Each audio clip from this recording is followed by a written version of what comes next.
You feel that people are much more in favor or unashamed to bring the old Franco time flags and all those kind of issues. So we see this popping up again. It's not that much that the governments in place have been doing such a wonderful job that they won the battle.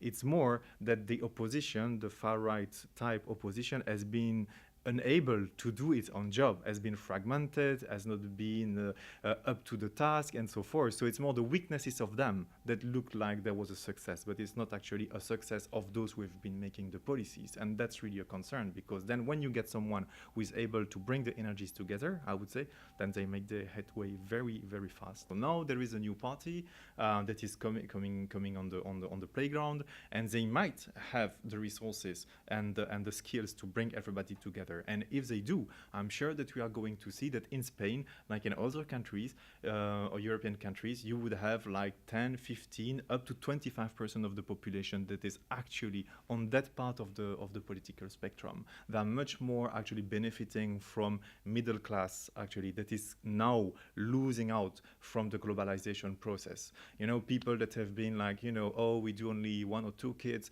they will go to university and then they will have a better life. And now you realize that you can do all of this, be the best, and yet you still have no future, basically. And so this is this anger about the city situation as is that is kind of really nurturing the support to this kind of parties and their narratives. I would say you have what we could call the first rim, the first circle. These are what we could call the real hardcore neo-Nazis and far-right people. Those would be normally in gangs and stuff. So yeah, there is an increase there, but it's not that massive, actually.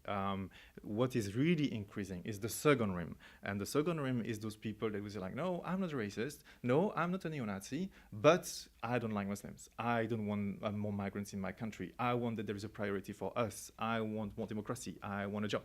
And this is exactly in those kind of in this rim that what we see now as the populist right parties are tapping into and getting their core supporters. And that rim is growing, actually. The middle class, the one losing out, actually, doesn't really care about democracy and fundamental rights because they have already rights. So for them, rights are something that would be for the other, for the minorities, you know, for the gays, the lesbians, the women, or whatever. Well, we don't care. We have our rights. You see what I mean? And actually, this is where the support for democracy, for liberal democracies, and fundamental rights that go with it is really dwindling.